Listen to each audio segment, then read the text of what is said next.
had snowed heavily during the night, and the landscape had changed drastically. All around the island, the engines were doing their best to brave the formidable ice and snow.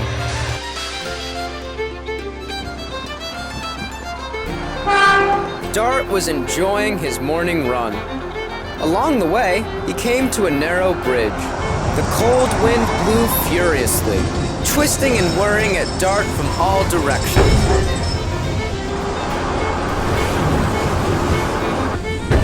Dart's engine made an awful clanking sound, and he soon came to a standstill, right in the middle of the freezing winds. His driver went off for help, but Dart had to stay stranded on the bridge until help could arrive. Ah, nuts! How the blazes did I get into this mess? James grumbled dreadfully. He had woken up early to collect some freight cars at Vickerstown, but was shocked to discover that Dart and Den had not even started work yet. Disgusting, groaned James. I can't waste time idling about in this cold air.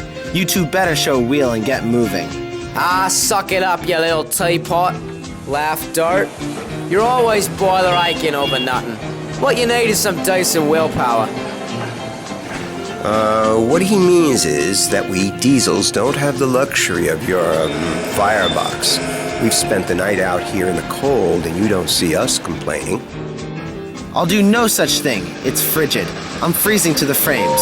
I've got places to go, sights to see, and I don't have time to loaf around with the likes of you. James was furious.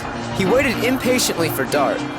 After Dart had finally shunted his freight cars into place, James backed onto the train and stormed away angrily. Dart and Den watched him puff out into the distance.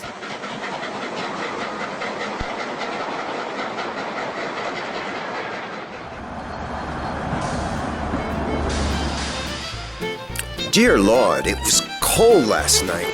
Worst night ever, actually. Why'd we say that? This winter has been miserable.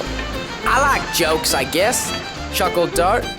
And listening to him boil like gives me the warmest feeling in my axles than I'll feel any time today. Now come on, you bloke. Let's keep ourselves moving.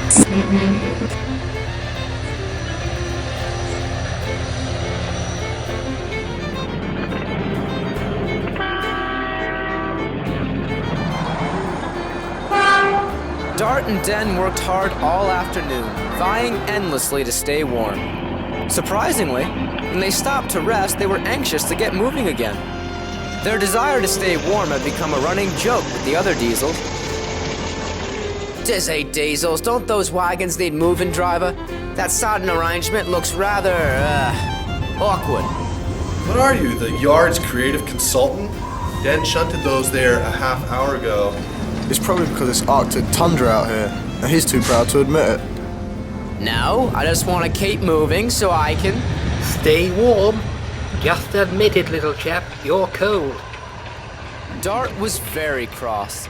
He did his best to keep his composure in the cold weather.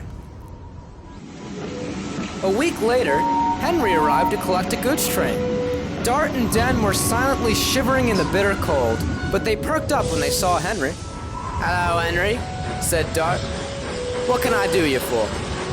Not much, just marshal my train for me if you don't mind. Say please. What he means is he would much prefer if you asked him in a polite manner. So I gathered. Grumbled Henry. Please, be quick now.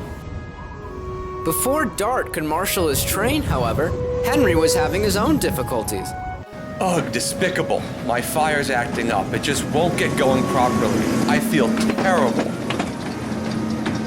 The yard manager ordered to have Henry looked over. He spoke to Dart. Henry is ill, and we can't place what's wrong with him.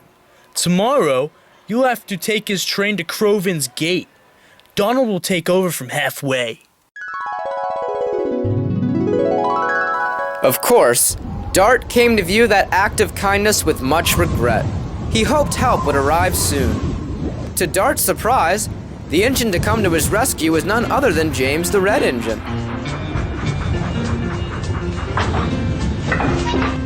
Hello, Dart, he said cheekily. Lovely weather, isn't it? It's a bit chilly for my liking, but thankfully an engine with decent willpower needn't worry about the cold. Dart wondered if he looked as cold as he felt, and to his dismay, he did. James roared with laughter as he watched Dart too cold to even mutter a syllable. As he shivered silently, Dart knew that in future, it would be in his best interest to keep his jest to a minimum around James the Red Engine.